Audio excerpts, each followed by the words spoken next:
The structure query language is all about databases. Therefore, we must first understand what a database is.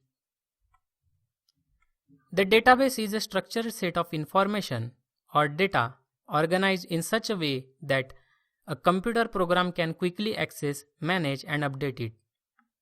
In other words, a database is a collection of one or more tables, and the tables contain data rows or data records.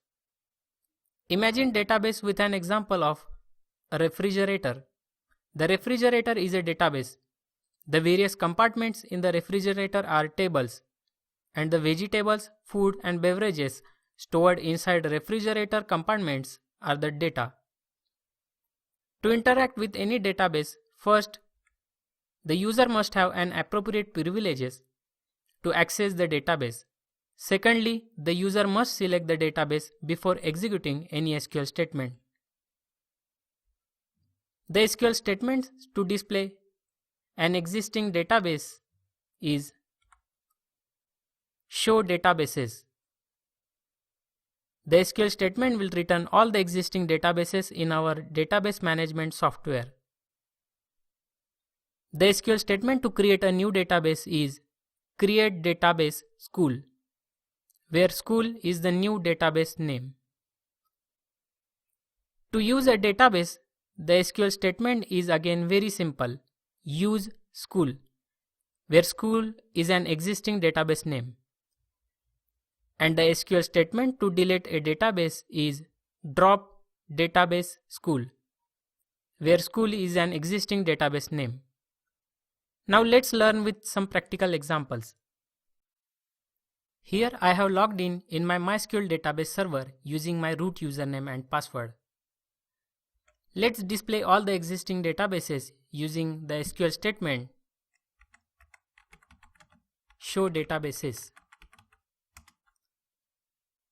By default, MySQL database server creates a couple of system databases which stores all the users' information like username, password, privileges, and so on, and other database related settings. Now let's create a new database named school. We will store students' information in this database. Please note, to create a new database, the logged in user must have database definition language privilege, that is, the privilege to create, select, alter, and drop the database. We will learn about data definition language in next couple of lectures. The SQL statement to create a new database is create database school. Here school is the name of our new database. Hit enter and you will get query OK, one row affected message, that is, the new database has been created. Now enter show databases SQL statement again, and you can see the new database school is created. To use the newly created database, we will have to select it, and the SQL statement to use the database is use school. You will get the database change message.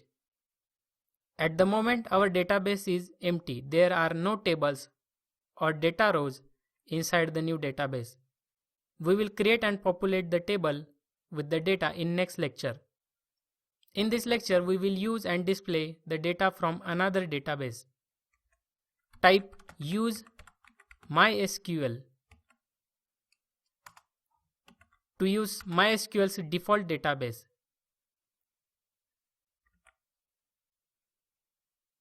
Now enter the SQL statement select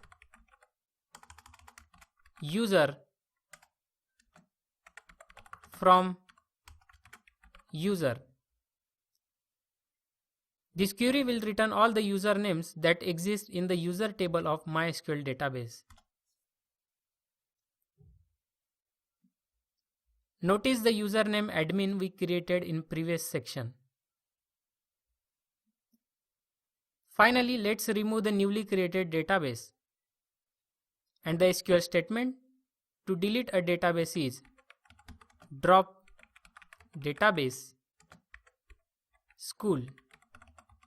Here school is the name of our database. We will get query OK, 0 rows affected message, that is our database is removed. Now again type show databases SQL statement to display the list of all the existing databases. And you can see the school database is gone. In this lecture we learn how to create and use and drop the database. We will explore more database related SQL statements later section of this course.